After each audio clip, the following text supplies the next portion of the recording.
In recent past, China has been very aggressive in its posturing, and has shown intent in expanding its spheres of influence. There has been several border incursions and standoffs. In this video, we have listed 5 weapons that India is deploying to meet the Chinese challenge. The weapons are listed in increasing order of impact. Number 5. India is buying 145 M777 guns at a cost of about $750 million from America's base systems. The M777 howitzer, a towed 155mm artillery piece, is a successor to the M198 howitzer. It is manufactured by Base Systems Global Combat Systems Division. Under Make in India initiative, the gun's assembly, integration and testing will be shifted to India. This is first major buy for the Mountain Strike Corps. Note that the Mountain Strike Corps has been specially raised to defend India's border with China.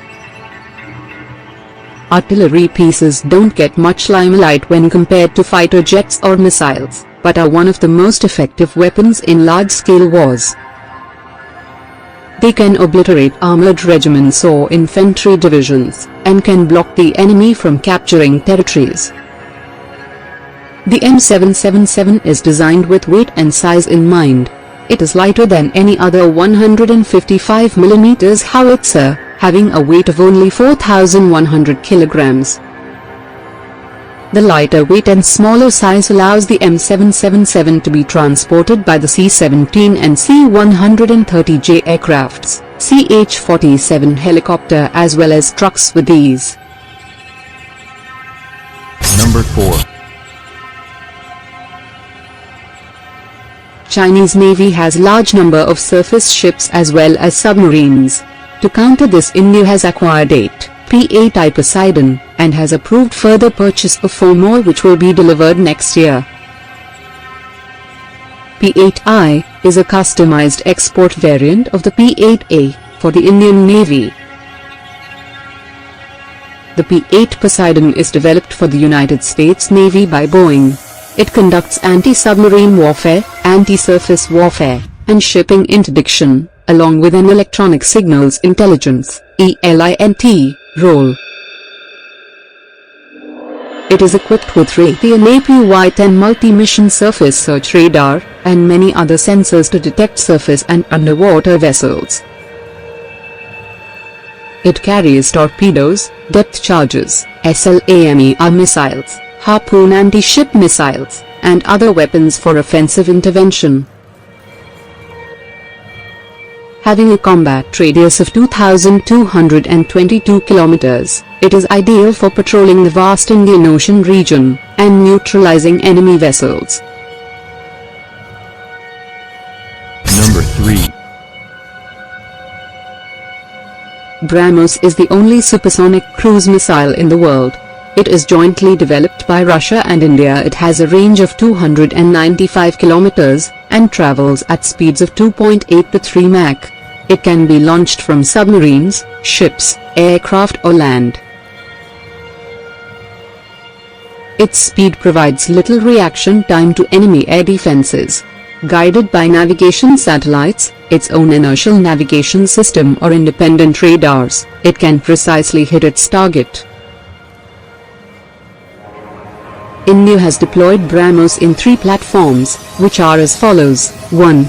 Kolkata-class destroyers is equipped with BrahMos, and will be guided by very powerful MF STARS radar. 2.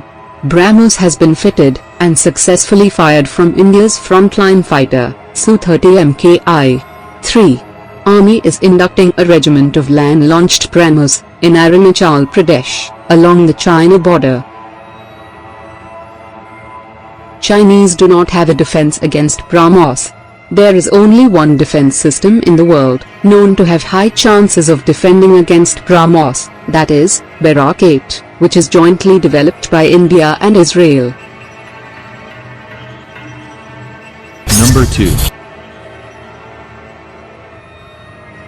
INS Arihant is the lead ship of India's Arihant class of nuclear-powered ballistic missile submarines. The 6,000-ton vessel was built under the Advanced Technology Vessel Project. It is India's first nuclear-powered submarine. Construction of 3 more submarines of this class is also underway. It has 4 vertical launch tubes, which can carry 12 smaller K-15 missiles, or 4 larger K-4 missiles. K-15 is a nuclear-capable submarine-launched ballistic missile with a range of 700 kilometers. K-4 is an intermediate-range nuclear-capable submarine-launched ballistic missile having an effective range of 3,500 kilometers. India currently possesses the ability to launch nuclear weapons from land and air. Our hand, armed with K-series missile, will complete the nuclear triad with the capability to launch nukes from sea. This way India will have a very reliable second strike capability and deter China from any misadventure. Number 1. Agni-5 is an intercontinental ballistic missile developed by the Defence Research and Development Organisation (DRDO) of India. Though the reported range of Agni-5 is 5,800 kilometers, it is widely believed that Agni-5 has a range of 8,000 to 10,000 kilometers. Even with stated range of 5,800 kilometers, it can hit most parts of China.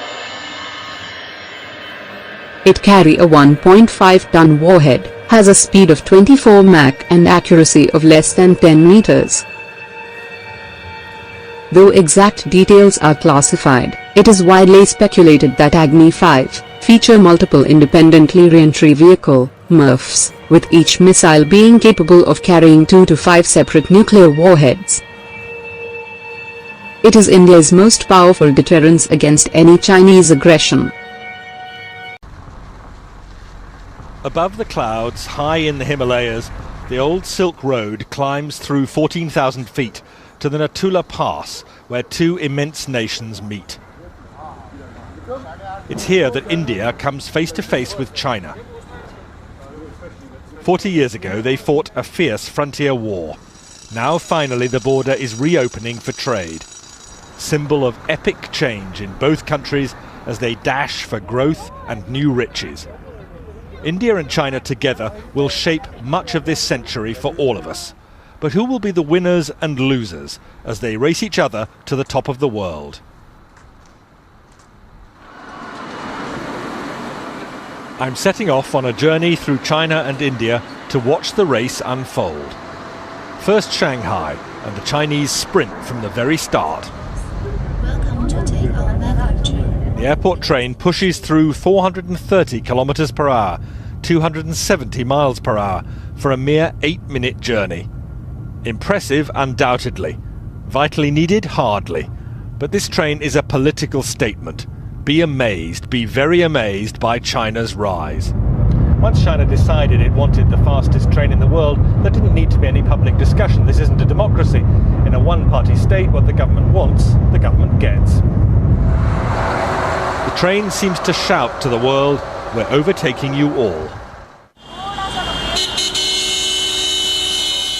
Arriving in India is a very different story. This doesn't immediately look like a country on a dash for growth. A taxi in Mumbai, the country's commercial capital, gives me far too much time for a close-up view of slums and jams. Most of India's roads are hopelessly inadequate, part of a lousy infrastructure. But what's holding India back? Partly it's the need to persuade people in overcrowded areas like this to move out of the path of modernisation. They can't be forced out of the way. It's called democracy. But how does it look to those creating the new wealth? Hi. Nice to meet you. What do you think would suit me? I can do all kinds of shoes. I like these ones. These are really smart. Mm. In Shanghai, Billy Wang's handmade shoes tell a powerful tale. Billy took me to his small factory, a tiny but thriving part of China's manufacturing boom. His workers copy from photos their customers' favourite shoes. It's all imitation, not innovation. The business is expanding very fast, like all Chinese manufacturing, and Mr. Wang certainly doesn't question China's system, which helps make him rich. I'm just a shoemaker. I just worry about my shoes. Nothing else matters to me. I just want to make good shoes. How much does your business and your future success depend on China's government? According to the Chinese way of thinking, the political system is decisive. Everything else comes second to this. And that's the message big picture China tells you too. In the new Shanghai, with its soaring temples of capitalism, the fast track to wealth has been produced by a rigid political system, communist in name only now. Shanghai's international port is part of national success built on an unwritten deal. Business stays out of politics, especially when the political system delivers so much. The port director told me he's immensely proud of what's been achieved. This area is for refrigerated containers. Over there, those are for hazardous materials. Most of these are for normal dry goods. This whole port was built in 1990. Every year, we're growing by 25%.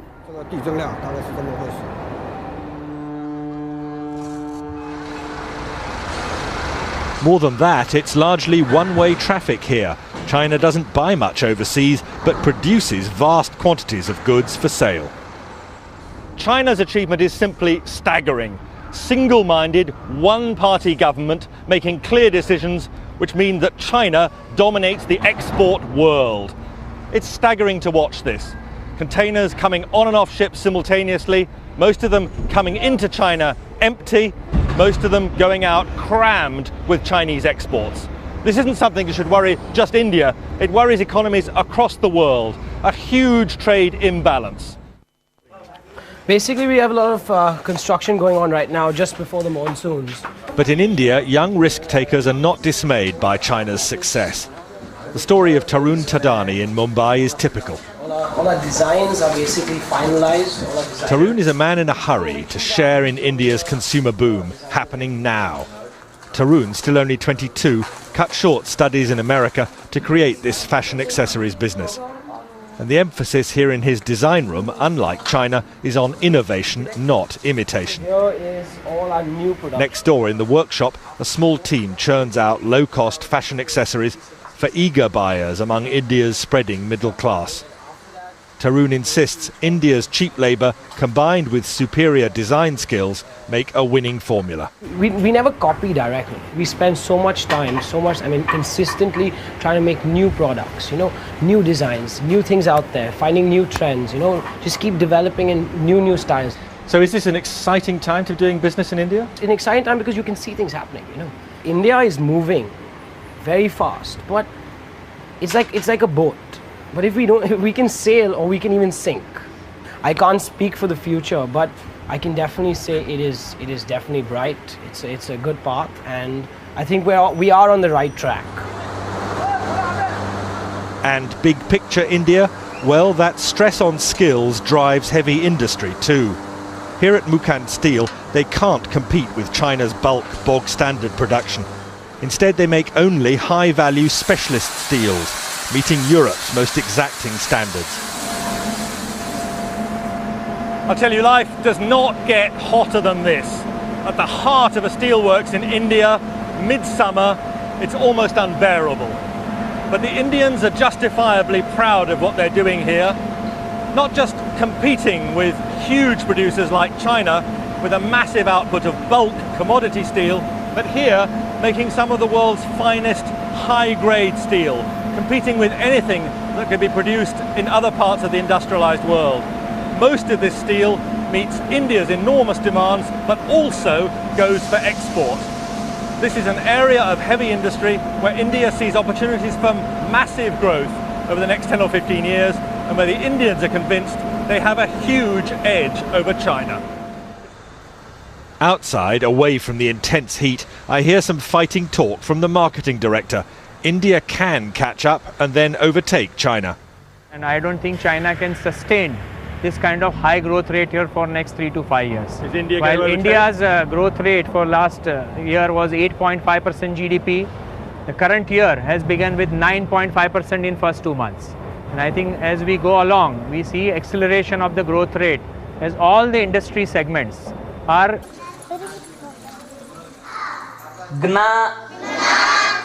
And fighting poverty means giving children skills which could lift them to jobs inside India's urban-led boom. An escape route from very low wages working the land. What would you spend it on? As it is, the headmaster sometimes despairs at the risk of perpetual poverty here. Resources, because uneducated parents, they are not sending their children properly to the school. Absentees, their children absentees, they are at least continuously nearly 10 to 15 days they are absenting. By that way, will not understand lessons properly. But if they get better educated, will that give them a different chance in life than their parents? I mean, is the future for them better? Definitely, sir. Definitely. Now look at this. Still India, but the contrast could hardly be more extreme. This is the breath-catching campus in Bangalore of Infosys, India's own homegrown software giant, and a major contributor to India's explosive growth. We have a faculty of 180 people who are faculties in computer science. This is possibly the largest computer science faculty anywhere in the world. Mahandas Pai, Infosys director, is showing me a vision of India's future. And the biggest emphasis of all here, no question, it's on teaching.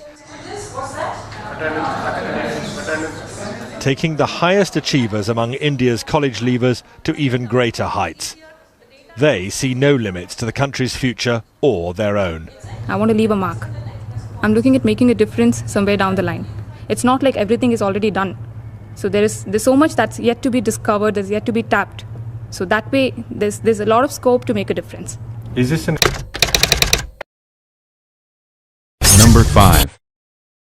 Since 1970s, lot of progress have been made in SAM, surface-to-air missile, technology. SAMs play a very important role of anti-area/access denial. Any area defended by a modern SAM, like S-400, is very hard to penetrate, even by the most technologically advanced aircrafts. These systems are also economically more viable, as a missile costing $0.2 to $0.8 million can take out a $30 to $50 million plane. To defeat these systems, a new category of air-to-land missile have been developed. They are designated as anti-radiation missile, ARM. They are commonly carried by special aircrafts in seed role. Currently only a handful of countries, like the US, Germany, Russia and Brazil have built this kind of missile. Number 4. All SAM need radars for targeting. ARM are designed to pick up signals or radiations from radars and communication facilities, and then target them, leading to their eventual destruction. The primary purpose of this type of missile is to degrade adversaries' air defenses in the first period of a conflict, in order to increase the chances of survival for the following waves of strike aircraft. They can also be used to quickly shut down unexpected surface-to-air missile sites during an air raid. Number 3. The Defense Research and Development Organization, DRDO, is working on anti-radiation missile, and is named as New Generation Anti-Radiation Missile, NGARM. It is expected that the maiden flight test will be held by the end of 2016.